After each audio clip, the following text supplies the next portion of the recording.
Salamu aleykum vatandaşlar. Men şu videomu özümü size tanıştırmam için ýazýarym. Meniň adym Murat, familiýam Gurbanow, kakymyň ady Kılıç. Özüm 1960-njy ýylyň 15-nji oktýabrda Beherdende eneden doguldum. Kakymyň ady Kılıç, familiýasy Gurbanow. O Kılıçanna işleýärdiler. 1931-nji ýylyň 8-nji ýanwarynda doguldy. Ol hojulugyna köp işläp bir topar açyşlar etdi. Paxta önümçüligi östürdi. Doktor, ilmlaryň doktory boldy. Meniň ejem Gyýyt familiýasy Halowa, Kurbanowa, Ogulbek Halowna 1930-njy ýylda dogulup 1-nji ýanwarda ýani bütün ömrüni enedili we edebiýat muallimi bolup işledi. Türlü mekdepde. Men 1982-nji ýylda 34-nji orta mekdebi Aşgabatyň 34-nji orta mektebine oturdum. Şo ýyly 1982-nji ýylda Türkmenistanyň Politehnik institutynyň gurulşy bölümine girdim. Şo ýerde harby borçum etmeli bolum arasynda. Ýene de şo ýylyma gelip 1989-njy ýylda ýani elime diplom aldım institutda. Ýaş spesialist hökmünde de bermegine Türkmen Zapad Stroy Trestine uğradyldym. Şo ýerde başda prorab bolup, начальник участка bolup bermegi sement zawodyna gurulşyklaryny edip 4-nji beýaşyjy ýylyny tapşyrdyk. Ondan soň 1990-njy ýylda men maşgal edildim. Meniň maşgalam Berdiýewa aýyna 1969-njy ýylda dogulan 12-nji aprelde Aşgabatda ol mektebi Türkmen mektebine oturan olam men ýaly Politehnik institutynyň geofizik bölümine oturup elime diplom alyp öz spesialist boýunça işledi. Meniň maşgalamyň kagasy Berdiýew Ataberdiýewiç Aşgabatda hormatly oftalmolog bolup köp ýyllap işledi. Meniň maşgalamyň ejesi Mahtumowa Oňat Bakyýewna Türkmenistanyna telefon soragy hyzmatynda köp ýyllap işledi. 1991-nji ýylda men birinji hususy gurulşy karhanamy açdym. 2004-nji ýylda meniň dostum Mulkaman Hodjaev Şweýçardan bana jam etdi we ýaryna çağırdy. 2004-nji ýylyň ahirlerinde men Şweýçarga gittim maşgalama. Öýde Türkmenistana ejem kakym dogulum galdy. Şo ýere Şweýçarga baranda Şiraz Nurmambedow bilen tanışdym. Şiraz Nurmambedow ýazyjy, beýik şahyr. Onuň goşgulary watan söýgüsi, söýgü, dostluk. Goşgulary ýüregiňe derman bolup ornaşdy. 2005-nji ýylda men maşgalam bilen Fransa geldim. Fransadan şu nöçelli Fransada ýaşap gelýär. Meniň aýna bilen 4 sany çağlam bar. Olar okap ýörler, işläp ýörler. Olar hökümet kömek edýär okumagy. Ol jaýlan tölemän kömek edýär. Men özüm işläp ýörüm. Hiç problemam ýok. Elbette bu ýerde bir soraw ýüze çykýar. Men näçip hemme adam o bolsa ýa-ni politikagy şu prezidente diktatura karşı görüşmeye aýdyp görüşüp başladym. Onuň bir sebäbi bar. Öň 30 ýyldan bäri diktatura gelýär. Näme bolsa-da bu ýaly ýöne soňky 3-4 ýyllykda has elbetleşdi ýaly. Türkmenistanyň ýaly, meniň doğum alnaşymy ýaly. Hemme içindäki ýaşaýan adamyň ýaly has bedelli. Çydar ýaly. Produkty ýok, bulup geçen betbaççylyklar. Hiç kelle tarýarlar. Bu baýlyk döwletde bu ýaly problemler çykmagan. Hawa ekonomik problemasy köp şu wagtlar ýöne başga da näme bolmuş diýsem ýa-ni akla sygmajak problemler. Görgüli koronawirusyň ezatyna 50 adamdan gowrak Türkiýede ölen dostlarymyz, watandaşlarymyz bar. Şolar görgüller ölüsini Türkmenistana geçirmediler. Gaty derdi olatlar. Diňe maňa da bar watandaşlara ören gat derdi. Ahirler ölüler ýa-ni dogananlaş getmedi ýa-ni janyşmany zat etmeli. Gelene de iyi vakit bilmediler. O duygular hemmemizde var. Men kakam şöyle ölümüne barıp bilmedim. Bir aylap değerli alıp geldim. Başka da ekonomik tarafından bağlanan problemler, koronavirüs deydi, yani Sovyet bakçılığı, uragan deydi, adamlar kösünye, yönü prezident olup, yönü bir döwletini, halkyny sylasan, yönü yerine varıp adamlar gayrat edin, zat söz bilenim bir köşüştürip bolýan zatlary ýok, ol ýa-ni aşky wagtda ýa-ni toý geçirip Din Pobeda berýär. Onu bellemeli, gurrun bolmaz, ýöne birinji ölüp barýan adamlar kömek etmeli. Toýlap toy soňky geçirdiň bolýar, problemat bolmaz. Ondan başga da helak bolunan soň görgüller ki ýokarsynda asman bolup ýatyr, kryja ýok, hemme altlary almatyp. Olar dökmek ýok. Onuň daşyndan içine girecek bolsam, çykjak bolsam, ol türmäge girip çykany ansadyrak bolýar. Sen barýalar, seni ýa-ni niyeden geldim, kellen alıp, pulun dilýärler, ziyatka soýarlar. Barın ýerin şeýle, korrupsiýa, hukuk, insan hukuky düýünden ýok.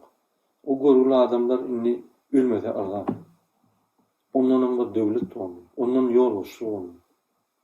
Türkmenistan döwletini şu günlere ýetirip, ýa-ni tegerak baýlyklary bilen, başga adam resurslary bilen şu güne getiren adam mene Türkmenistan prezidenti däl diýip hatap edýän. Şu Türkmenistan halkyna garşy genosid edýän adam diýip hatap edýän. Şu zatlaryň hemmesi öňden bäri içimde paýnak gelýärdi. Soň kagamla çaň etdi Londondan. Şeýle men bir dostum beripdir telefony. Daşýurdum. Maňa çaň etdi şeýle gepleşikany ýa-ni köp zatlary görüň etdik. Ýa-ni ýagdaýlar boýunça ozaň bizim pozisiýamyz deňelli. Şondan bir ýüregimde durduk. Şu zatlary bir çarşyp bolmaly kadyp. Neti ýa-ni şoň çözüldükler bamy kadyp. Soň ýoş-ýoşdan guruluş başlap ýa-ni netije geldi. Men kakmat başy bolmaly. Ýa-ni şul bolup geçen zatlar, şul garşymyzdaky düşman, diktaturany ýerine üçin politikler köp ýyldan bäri hereket edip gelýärler. Tügelime ýaşullar, ýaňy oşulyp gelenler köp işler edýärler. Sag bolsun köp sebäp. Biz öňse kömek etmelidik, bolmaly. Şoň günü kakmadykymyz bir netije geldik. Dini politikler bu meseleni çözüp bilmedi. Şonuň üçin şu meseleni halkyň özi, bütün halk çözmeli. Bu problema hemmelerde de bar. Birinin garnaşy bar içinde, beýleki öz içinde gezip ýör problemary. Hemmeler şu haramda diktatura üçün kösenýärler. Diňe men maşgalamda, diňe kakynratdy. Hemmämiz şoň üçin şu meseleni bileris çözmesek, bizim karşymyzdaky düşman bir hökümet. Hökümetdäki işleýän adamlaryň arasynda arasy adamlar köp. Onu bilýäs. Ýöne olar bagly. Ýa-ni haramda başlaryny basyp içjegini edip ýör. Onun garnaşlary. O ýerde hökümet ýok diýsem bolýar. O ýerde bir hökümetiň bir ýanky daş keşwa ýöne aganty boş. Hiç kim öz borcuny öz pikirçe ýetirip bilenok.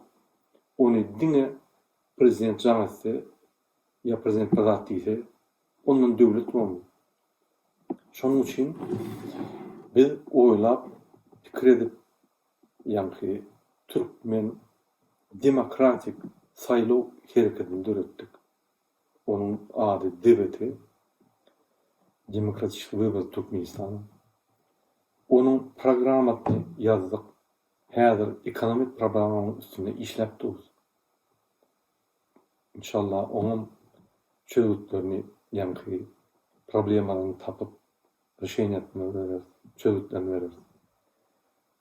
Politik programmasy bolsun, sosial programmasy bolsun, programmasy bolsun, şoluň reformalary bolar. Bizim birinji maksadymyz bütün türkmen halky opozisiýa bolýan, partiýa bolýan, hemmämiz bir halk.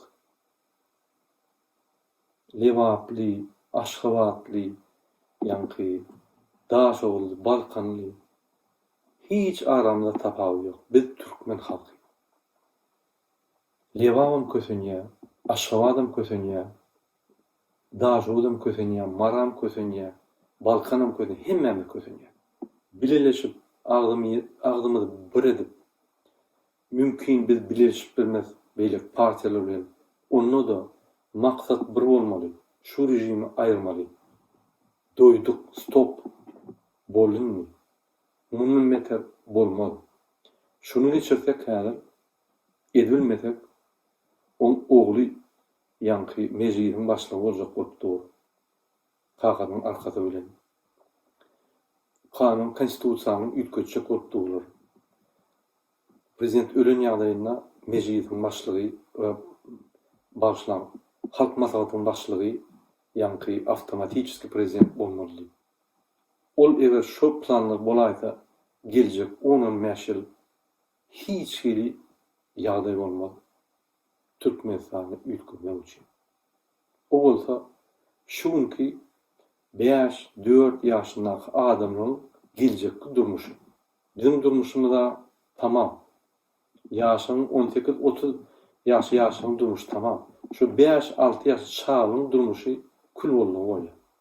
Onuň üçin indi bet etmeli gadyr watandaşlar. Birleşelim.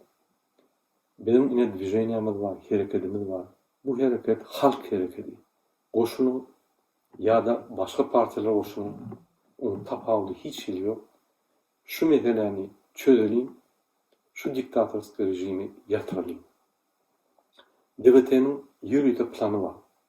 Nesip bolsa, inni hepdeden başlap, biz Türkmenistanyň içinde akçylary kanun esasında geçip başlar. Onu yaram YouTube'larda onun rezultatlarını size dikkat edersiniz. Eşitersiniz, görürsünüz. Öğreşikler bolup hükmanty uğrattı. Onam içinden başlar.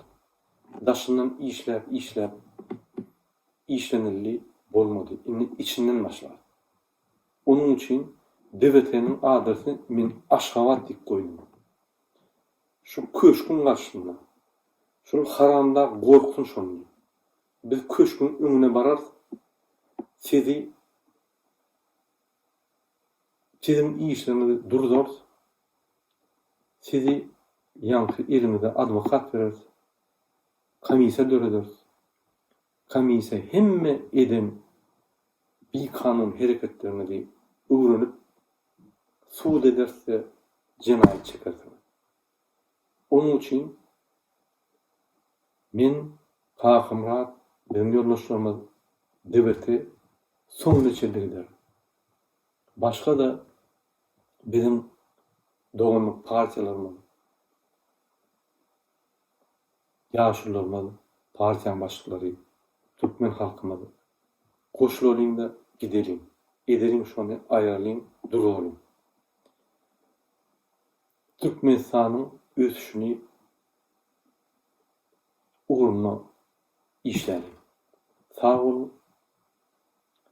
Benim videom azıcık uzunrak oldu. Şonda da aytılacak tarzım ayt bilmedim yönü şonda da sizin sorularına cevap verdim deyip pikir edeyim. Tamam arkasını dinleyeniniz için başka da sorularınız olsa çekinmeyin, verin. Biz devleti baştan sona çelip arasa yürek peyakli öz kredimiz bilen, öz maksadımız bilen gider. Sonuna çelip şonan bitiririz. Türkmenistan'ın içindeki vatandaşlar biz size pikir ediyar. Elimizden gelen ne der sizi korap, kömek edip bu zatlar üyütker, çalışar, hükman tuğlattı. Gayrat edin. Şu özgürlükçe tamamlanınca özgürlüğü koram. İnşallah hemmeler gülüyor. Sağ olun.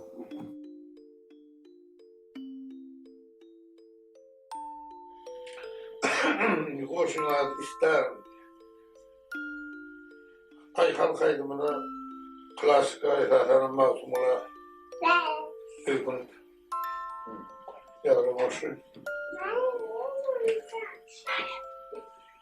Yamanın yağının yağın.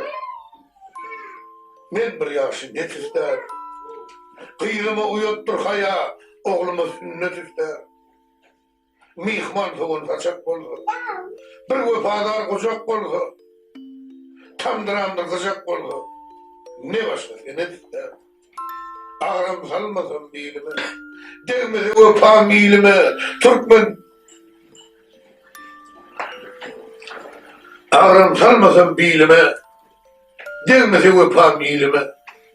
Türkmen düşmese dilimi. Bir solucu çetir der. Namar tüyörde oturmaz.